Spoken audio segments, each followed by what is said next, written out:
নমস্কার দর্শক বন্ধু, গোস্ট ফাইলসের আজকের এপিসোডে তোমাদের সকলকে জানাই অনেক স্বাগত।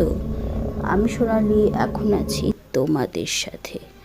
আজকে যে এপিসোডটি বলতে চলেছি, 3 বন্ধুর জীবনে ভয়ানক ভৌতিক ঘটনা। একই সাথে একই জায়গায় 3 বন্ধুর জীবনে যে ঘটনা ঘটেছিল সেটা সাক্ষী হয়ে থাকলো তারা সারা জীবন। তো চলো ঘটনাটা কি জানাবো। ঘটনাটি ঘটেছিল আজ থেকে ঠিক 6-7 বছর আগে।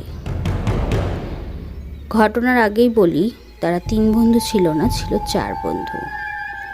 সৌভিক, সম্রাট, আবির, আরও একজন তাদের সাথে ছিল। তো ঘটনাটি ঘটেছিল বর্ধমান জেলায়। তো চলো বেশি দেরি না করে চলে যাব সরাসরি ঘটনাতে। আমি, সৌভিক, সম্রাট আর আবির, আমরা 4 বন্ধু কৃষি বিদ্যালয় থেকে স্নাতক শেষ করে আমাদের গ্রামে গিয়ে হাঁস মুরগি পালন, গরুর খামার, মাছের চাষের পাশাপাশি বিভিন্ন ধরনের ফসলের চাষ শুরু করি। আমাদের সমস্ত চাষাবাদ শুরু হয় আধুনিক প্রযুক্তির মাধ্যমে। সব খরচাপাতি করেও অনেক টাকা থাকে। মামা আমাদের গ্রামের শেষ প্রান্তে একটা বড় জমি লিজ নিয়ে কিছু অংশে ফুল আর বাকি কিছু অংশে মাছ চাষ শুরু করে। আমাদের জমির পাশেই ছিল শ্মশান। আমাদের জমির আশেপাশে তেমন কেউ যেত না, সে আর কি। কিন্তু গ্রামের কিছু লোক আছে যারা সে কোনোভাবে হোক মাছ চুরি করবে।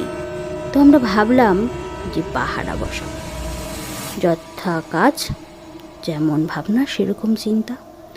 আমাদের সাথে অনেক লোক কাজ করে, তাদের সবাইকে বলেছি, কিন্তু কেউ রাজি না হয়। অগত্যা আমরা 4 বন্ধু 2জন করে পাহারা দেওয়া শুরু করলাম। বেশ উঁচু করে একটা ঘর বানানো হয়েছে। সামনে বেশ কিছু জায়গা বারান্দা মতো করে আছে। তারপর ঘর বানানো হয়েছে যাতে খোলা জায়গায় দাঁড়িয়ে পুরো এলাকার উপর নজর রাখা যায়।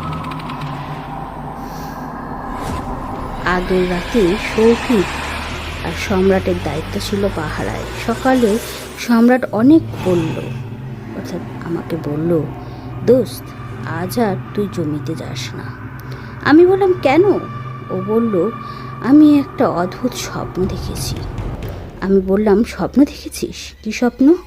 সম্রাট বলল যে রাতে হালকা ঠান্ডার বাতাস থাকবে, তুই পুকুর পাড় দিয়ে হেঁটে ফুলের বাগানে যাবি। বাগানে হাঁটতে হাঁটতে তুই ভয়ঙ্কর কিছু দেখবিও। আমি বললাম যে আমি একা থাকবো না তো? আবির তো থাকবে আমার সাথে। ও বলল, না, আবির কিন্তু থাকবে না। আমি বললাম কেন? বলল জানি না।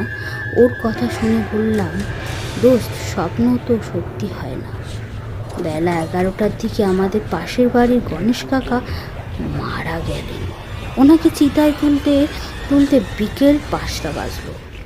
রাত 11:30টার দিকে আবিরকে বললাম জমিতে যা। ও বলল, দোস্ত আমার শরীরটা ভালো না, আমি যাব না, আর তুইও যাস না। সবাই বলে যেই দিন কাউকে পোড়ানো হয় সেই দিন নাকি শ্মশানের আশেপাশে যেতে নেই। আমি বললাম যে কিছুই হবে না। এই বলে আমি চলে গেলাম। যাবার সময় দেখলাম গণেশ কাকার চিতার তখনও পুরোপুরি নেভেনি। আশ্চর্য কথা, আমি গিয়ে মাঝে মাঝে চিতা থেকে বীভৎস গন্ধ টেরও পাচ্ছি। সেই দিনের রাতটা অন্যান্য রাতের তুলনায় অনেক বেশি স্নিগ্ধ ছিল। জমিতে যাওয়ার পর মনে হলো আজ আসাটা উচিত হয়নি। এসেই যখন পড়েছি তখন কি আর করা যায়। রাত 12:30টার দিকে প্রচণ্ড ঝোড়ো হাওয়া আর বৃষ্টি শুরু হলো। বৃষ্টির মধ্যে কখন যে ঘুমিয়ে পড়লাম বুঝতে পারিনি। অনেকক্ষণ পর ঘুম ভাঙলো। মোবাইল জ্বালিয়ে দেখি রাত 3টে। বৃষ্টি তখনও থমথমে হয়ে রয়েছে। বাইরে হালকা ঠান্ডা বাতাস বইছে। কি মনে করে আমি ঘর থেকে বের হয়ে বাগানের দিকে যাচ্ছি, হঠাৎ চোখে পড়লো গণেশ কাকা চিতার উপর নজর পড়ল। দেখলাম চিতা বৃষ্টি জলেতে ধুয়ে গেছে, আর সেই জায়গায় অদ্ভুত কিছু একটা বসে আছে। আমি ভাবলাম শিয়াল কুকুর কিছু হবে, কিন্তু কাছাকাছি যেতে দেখলাম শরীর পুরো ঠান্ডা হয়ে গেল। গণেশ কাকা চিতার জায়গায় একটা অর্ধেক মানুষ 2 হাত ভর দিয়ে হাড্ডি খাচ্ছে। ওই দৃশ্য দেখে আমি চিৎকার করতে অর্ধেক মানুষটা আমার দিকে তাকালো। আমি আবার স্পষ্ট দেখতে পেলাম ওই জিনিসটার চোখ বলতে কিছুই নেই। আমি জিজ্ঞেস করলাম, হ্যাঁ রে, আমি যা দেখেছি তোরা কি তাই দেখছিস? কিন্তু অপর প্রান্তে উত্তর এলো, না, কিন্তু আমি দেখলাম জিহ্বা দুটো হাতের উপর ভর দিয়ে আছি। সঙ্গে সঙ্গে দেখি আমি সেখানে অজ্ঞান হয়ে থাকি। সম্রাট, আবির, সৌভিক আমার পাশে বসে। আমি বললাম, আমি এখানে কেমন করে এলাম? ওরা বলল, সম্রাট, ওই রাতে তোর চিন্তায় ঘুমায়নি। ভোরের আলোয় ফোটার সাথে সাথে আমরা 3 জন জমির দিকে যেতে দেখি তুই অজ্ঞান হয়ে পড়ে আছিস চিতার ঠিক সাইডে। আজ 3 দিন পর তোর জ্ঞান ফিরল।